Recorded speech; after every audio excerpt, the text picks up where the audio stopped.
Hi, I'm Trooper Smacka. Hi, I'm Trooper Wellman, Please stay tuned for a behind-the-scenes look at being a state trooper. and together we can make a difference. So we're on the road again with Trooper Talk. We have Jenna from Nevada Donor Network, and we have, of course, Trooper Wellman.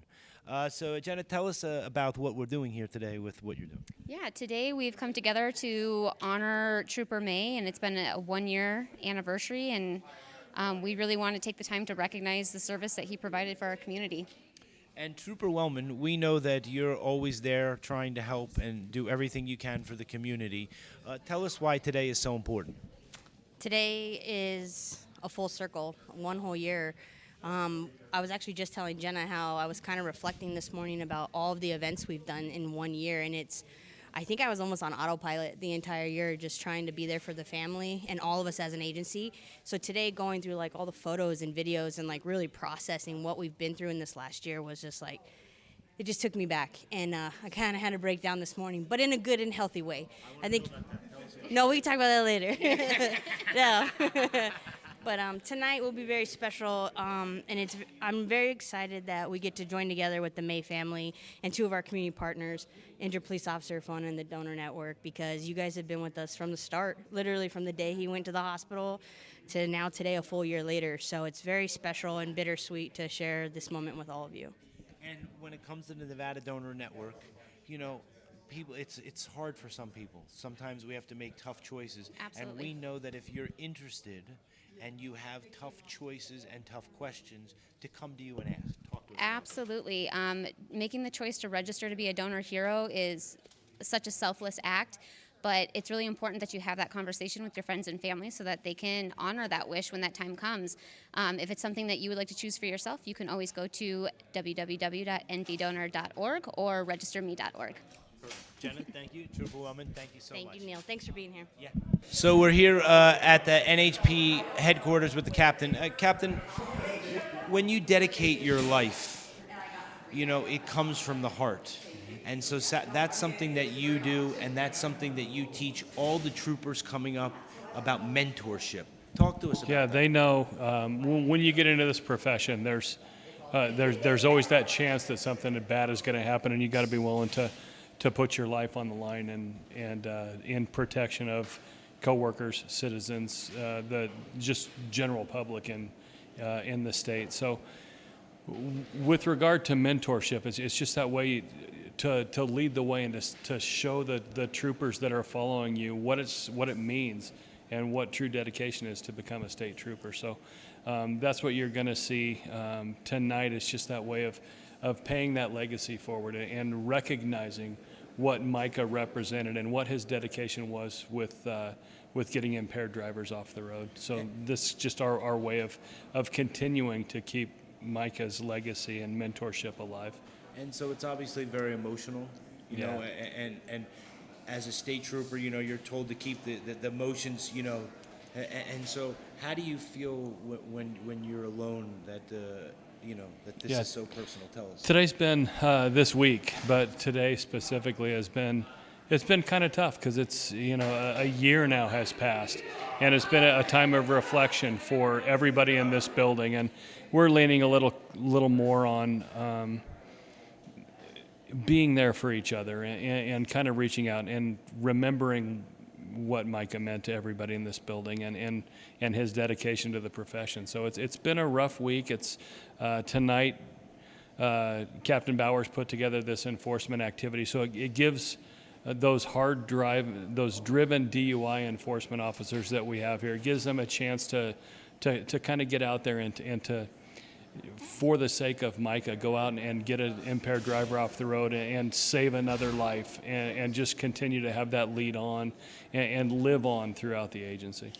And you know, the thing that's so important is that we need to get these impaired drivers off the road, the speeding drivers, the wrong way drivers, you know, all these things, and that's what you teach everything all the way down, right? Yeah, anything we can do to save a life, and obviously a DUI arrest, we view a single DUI arrest as a life saved. We always have, because our goal is to get to that impaired driver before they crash, killing either themselves or somebody else. So tonight is specifically a DUI enforcement event, and and we're going to go out there and hopefully save a few lives. Yeah, that's what's the most important. Yeah. Thank you very much, Captain. I Thanks, appreciate Joe. it. Appreciate you. Here we are at the NHP headquarters with Lieutenant Munoz. And Lieutenant, as we were talking before we went on the camera, you were telling me about another success story about the Hope for Prisoners. Tell us about that. So I just met up with the hopeful that graduated from the Hope for Prisoner program named Doug. He graduated about a year ago, and he was recently promoted to a general manager at a local Meineke auto repair shop here in the Valley, which is amazing. He worked his way up from being justice involved to now he's a general manager, running a business, and in full control of everything there.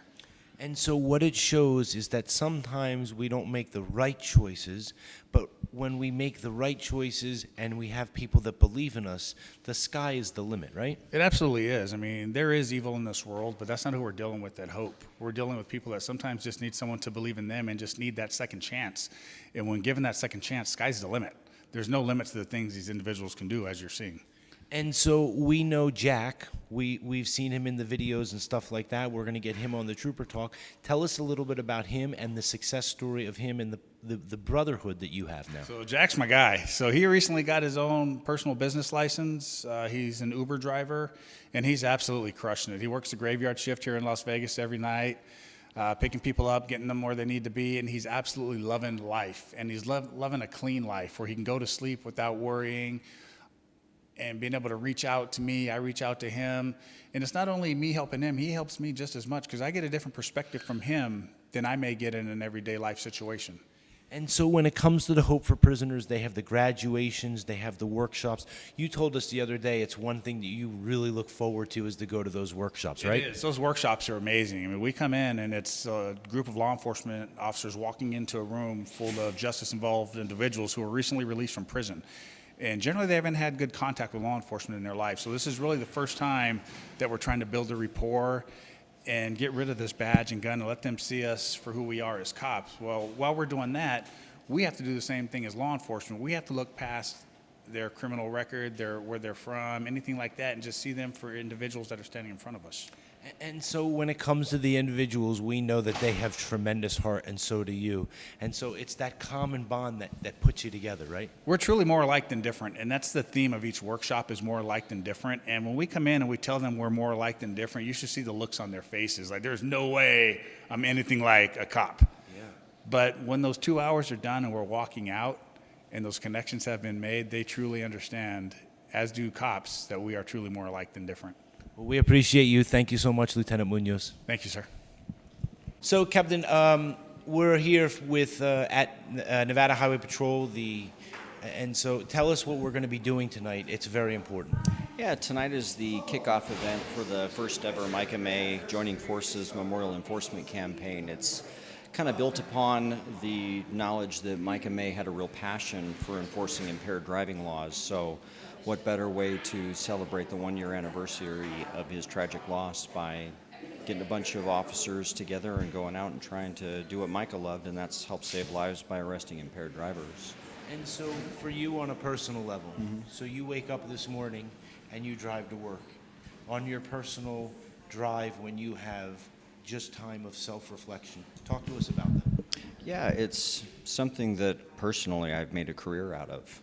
I chose many, many years ago to specialize in the enforcement of impaired driving, all the way from being a field sobriety test instructor to a field sobriety test instructor trainer, and I never stopped. With every promotion, I always told myself I would arrest an impaired driver at every rank I ever held, mostly because I feel like that's my way of saving a life. Every arrest for impaired driving offense, I see it as a life saved because that person's not going to hurt themselves, nor will they allow anybody else to suffer harm by having a crash. And so when you talk to all the troopers and everyone who's underneath you, do you have a special message for them today? Always, yeah. It's, for one, be safe. Watch your six.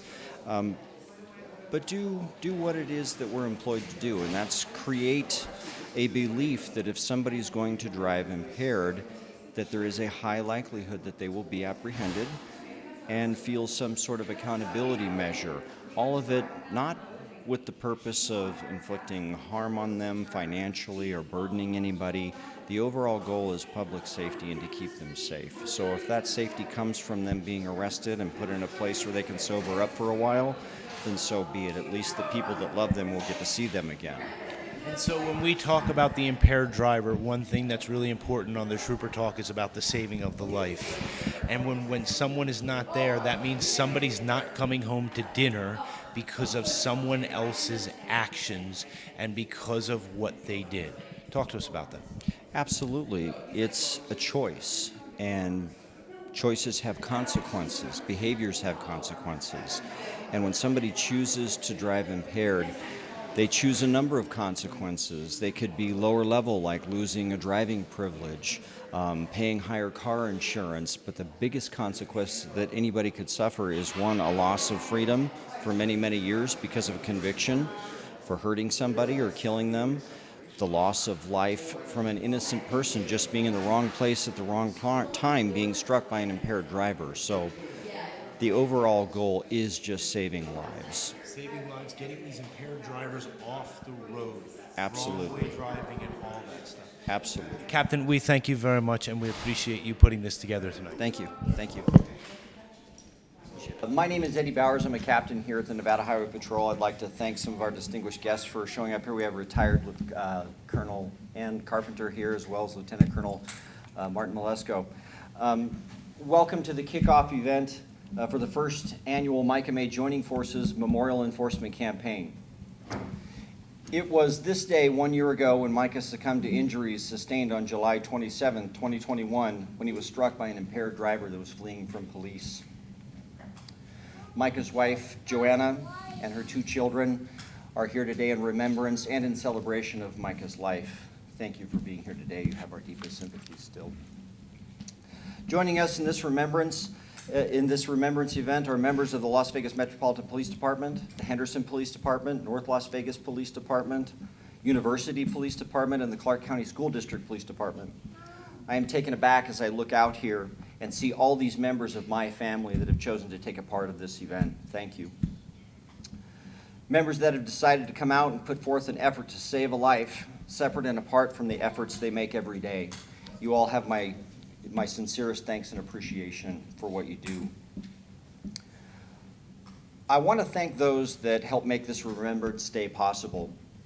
The Injured Police Officers Fund, the help this group provides families when the needs are great is immeasurable.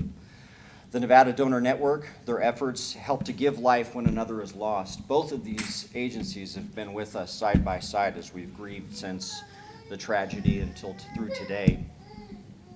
The Office of Traffic Safety, an agency whose purpose is to augment the efforts of traffic safety champions like those here today in furtherance of protecting life. In 2020 alone, more than 11,000 people lost their lives as a result of impaired driving. When a person chooses to drive impaired, they choose a consequence. Those consequences can range from the loss of a driver's license, higher insurance rates for a number of years, all the way up into the most serious consequence of all, the loss of a life. It was made known to me that Micah was a public safety champion with respect to his affinity to the enforcement of impaired driving laws.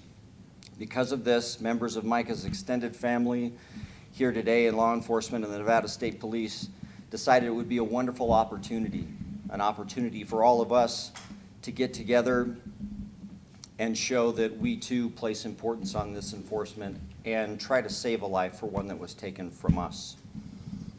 This memorial enforcement campaign will be a statewide effort to save lives. Members of the law enforcement community throughout the state will be out this weekend with the goal of removing impaired drivers from our roadways. Many years ago, I remember teaching Micah's impaired driving class at the academy. I'm very proud to be here today surrounded by all of these public safety champions. I'm very excited you're here today in this effort to save a life. I'm going to be out there with you, working alongside of you. I haven't done this in a long time, so I might need some help, so listen, my number's 499. But I'm going to be out there trying to at least save one life, because every person arrested for an impaired driving offense is a life saved. Their life is saved. and the lives of countless others are saved by those that are not going to be crashed into or harmed in any way. So as always, just be safe out there. Before you leave, please get some refreshments. This has all been provided by the Donor Network and IPOF. For that, we thank you. But again, be safe, have fun, and let's try to save a life for the one that was taken from us. Okay, guys? Thank you.